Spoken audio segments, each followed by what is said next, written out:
Aha. I think this is working. Right, okay. Hello, YouTube, and let me start this off quickly with an apology. So, I've been doing quite a number of live streams here on YouTube. I've been doing them for like weeks in a row, sort of 7 or 8 weeks, that sort of thing. And then all of a sudden last week, I just totally forgot to do one at the regular time and everything that I'd set. So what I'm going to be doing in this stream today is carrying on the sort of intermediate advanced stuff that I've been doing here on YouTube. And what we've been doing over time is I've been building up the notes of the C major scale along single strings. Okay, so I'm just going to start recording this because I'm going to do this separately on my own machine. And here we go, getting right into what I'm going to do here for the lesson. So most people, I would imagine, will be watching the rerun of this once that records to the channel. Also, just to let everyone know, a little bit of housekeeping. Once I'm finished with the live stream here on YouTube, what I'll do is I'll do a bit of members only specific content that will get uploaded to my Cutting Edge Guitar platform, which you can check all of the information about that in the links and everything below. So let's just have a little recap on what I've been doing with this series going forward, or previously and now going forward. So effectively, I'm just doing a few lessons for the kind of player that I've met a lot when I used to run my own studio, of which, well, I'm now running a studio from home, but I used to run my own studio in Northampton, where people would come and visit and take lessons from me there and all that stuff. Now pretty much everything I do is with the online stuff, but effectively, the kind of player that I used to see more often than not would be people that would be playing guitar just for themselves, just to enjoy playing music. And there is absolutely nothing wrong with that. A lot of people that I'd met over time, they sort of would say, well, I'm just playing the guitar for me. I don't intend to be in a band or anything like that, so I'm not really like a proper guitarist or anything like that. And I was like, no, of course you're a proper guitarist. Like, if you enjoy playing the guitar, you play it and you use it as a release from your day-to-day and your job and all of that sort of thing, like, that's a perfectly valid reason to play guitar. You don't have to be like myself, like teaching and doing stuff online and, you know, playing gigs and like doing all of that stuff. You can play guitar for any reason you want to play the guitar. So the reason why a lot of those kind of people would take lessons is because they were going, I really sort of enjoy the idea of playing the guitar, but I don't know how to get fun out of the instrument. I can't really sort of make sounds that I want to make and what have you. So most of us probably appreciate that the guitar is not designed to be played on its own. It's designed to be played as a part of a band or something like that. So if you're playing sort of lead melodic guitar,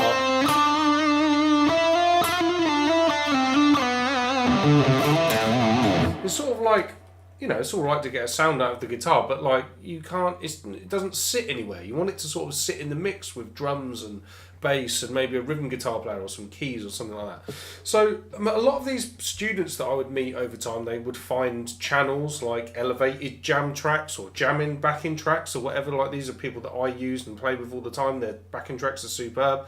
And I'll go, I would love to use that as my blank canvas where I can paint my musical picture over it, so to speak. But then they'll go, I just don't know how to get started. So a lot of the answer to all of that sort of thing is learning scales. Now, most guitar players, when they learn scales, they will learn shapes that look like this.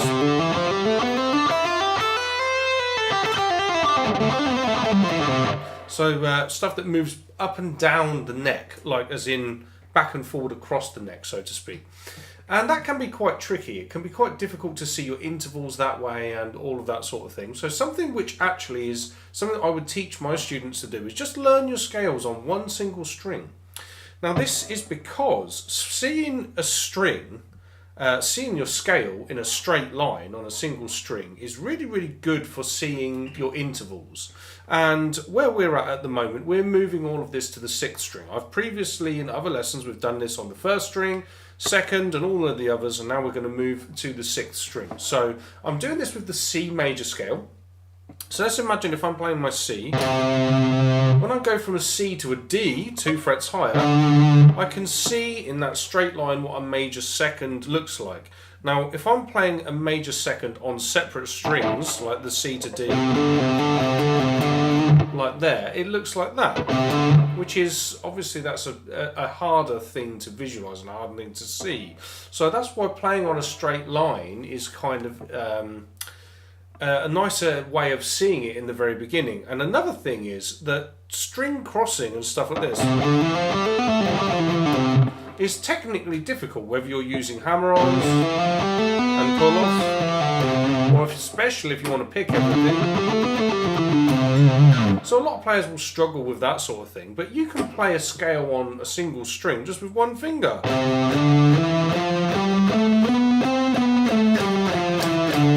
used the second finger there, but you know, never mind. So, in order to do this, now obviously I don't want to keep going on and on about these things, but I've done loads of work about this in these previous streams. So if you want to see everything that we've been doing there, check out those previous streams that are all on my channel. And of course, if you want to get the members only content stuff, you can come and take a look at Cutting Edge Guitar, my online learning platform. And that'll be the only plug I'll do for that here. So what I would suggest to get the best out of this lesson now, first things first, you want to make sure that you've mapped the C major scale all the way along this 6th string. So we're going to do a quick recap of this right now. Now we start in these lessons from the lowest available note to us. So on this string that will be an E. So the notes of C major are C, D, E, F, G, A, B, back to C, and it will repeat as many times as you want to go through the scale, as many octaves as you want to go through. So if we're playing from an E, okay, we're starting on the 3rd note of the scale, the major 3rd. If you don't know what all that means, that's in the previous lessons.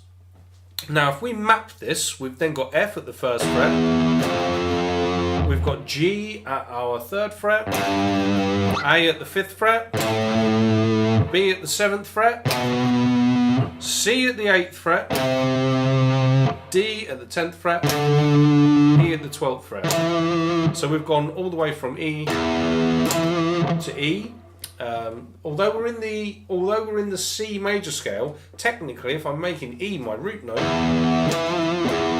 I'm actually hearing the sound of the Phrygian mode, and now that's something that we're going to start talking about in a second as well, because what we do with all of this thing in these lessons is I take backing tracks from the modes of the C major scale and then get us playing this one scale over modal backing tracks, so you can start hearing the modes and you can start understanding the formulas and all that stuff. Now again, all of that is in the previous lessons, but for what we're going to do today, we're just going to play along to those backing tracks. And then what we're going to do, we're going to insert a 16th note pattern that we've used in previous lessons. So if you maybe if we just go from the E here, 12th fret on the 6th string, and we play the 3 notes down, so E, D, C, and then we're going to slide down to the B, so 12, 10, 8, 7. Then what we would do is play that pattern again, so we've gone 4 notes down, and then we'll go from that 10th fret and go 4 notes down from there. It's a very sort of classical style sequence. So if you was to play that from E to E, it comes out like this.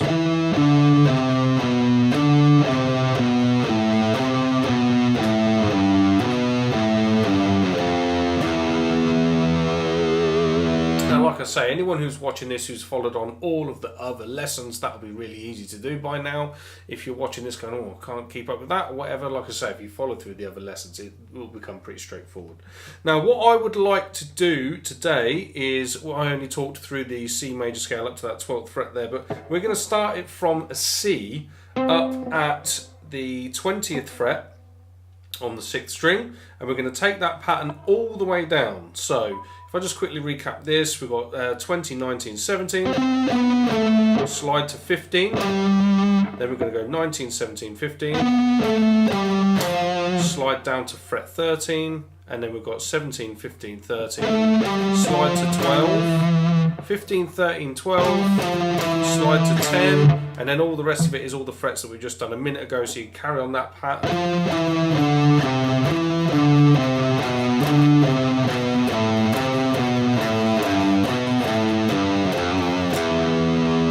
And then we're going to do that ascending as well, which will come out like this.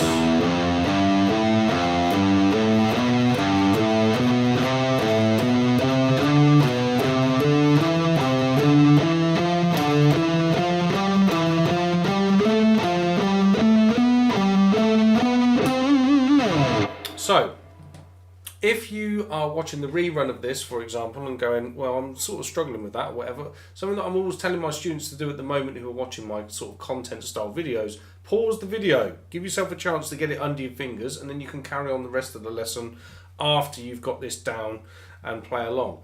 So, what I'm going to do here, I'm going to bring in a C major backing track. Sounds like this. And what we're going to do, I'm just going to play that sequence all on that 6th string, starting from the C, and work all the way down to an open E, and then come back the other way.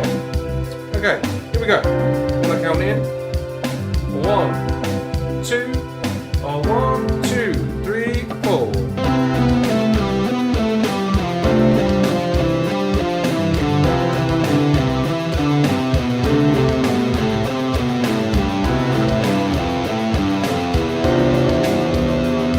So the open E works okay because it's the major third of that scale. Now what we're going to do is we're going to ascend back to where we started, finishing on that C from the open E. Here we go. 1, 2, 1, 2, 3, 4.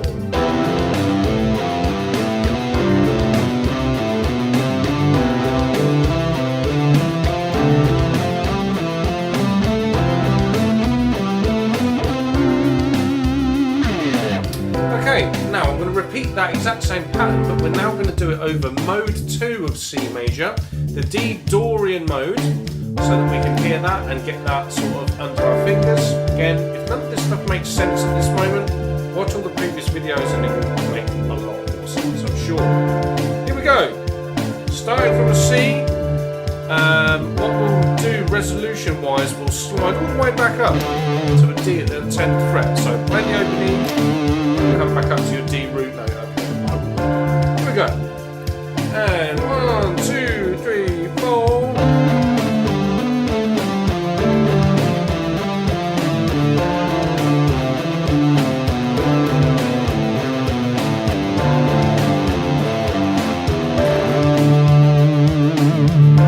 Now starting from the open E. 1, 2, 3, 4.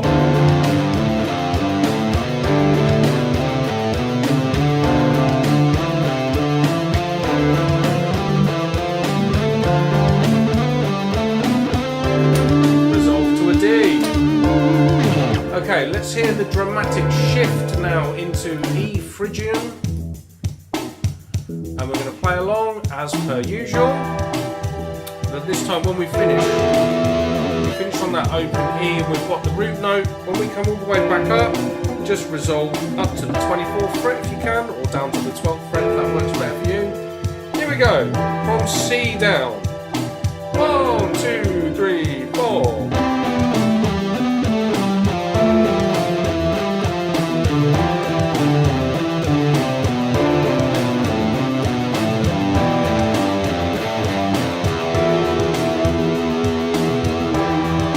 And ascending. 1, 2, 3, 4.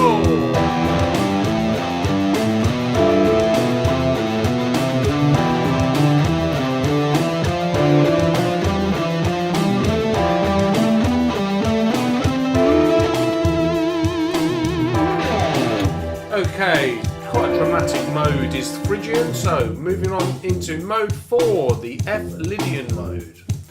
Starting at C, moving our way down, resolve to an F from the E, and then all the way back up, resolve to an F on the 13th fret. Here we go. 1, 2, 1, 2, 3, 4.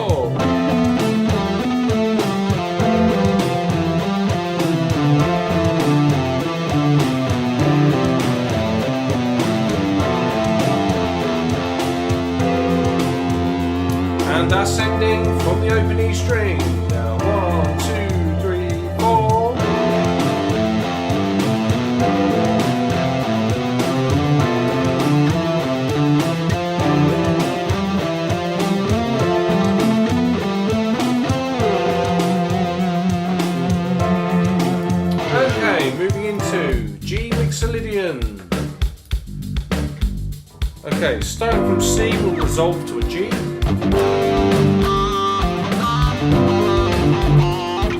And then when we come all the way back up, you can resolve to the G at the 15th fret. Here we go. And 1, 2, 3, 4.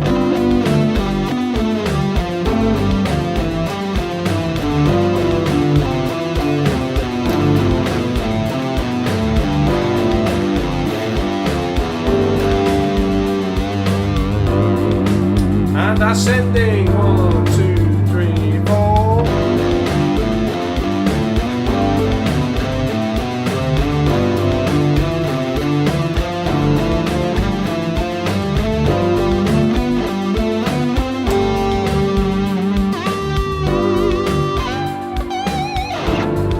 Okay, let's move this on to the Aeolian mode.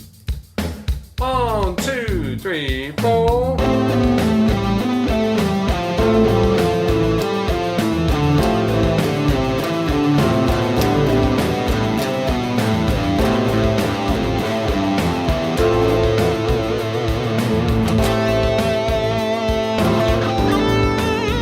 Okay, let's ascend from an open E. 1, 2, 1, 2, 3, 4.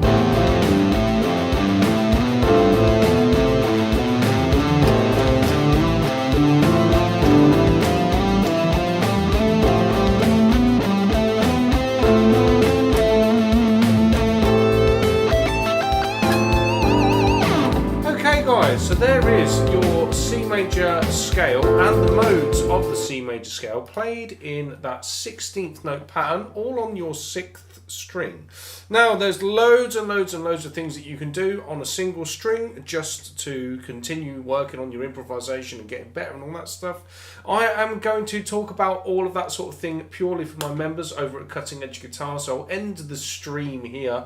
What I'm going to do continuing forward though in this the live stream things here on YouTube, I'm going to now look that we've mapped that on every single string up and down the fretboard. We're going to start looking at how we can expand on this material much further, understand the modes more and all of that good stuff. So if you want to see all of those, just subscribe to the channel, and I will try and give you a bit more heads up when I'm going to do these in future. They will generally be on Wednesdays, so keep an eye out.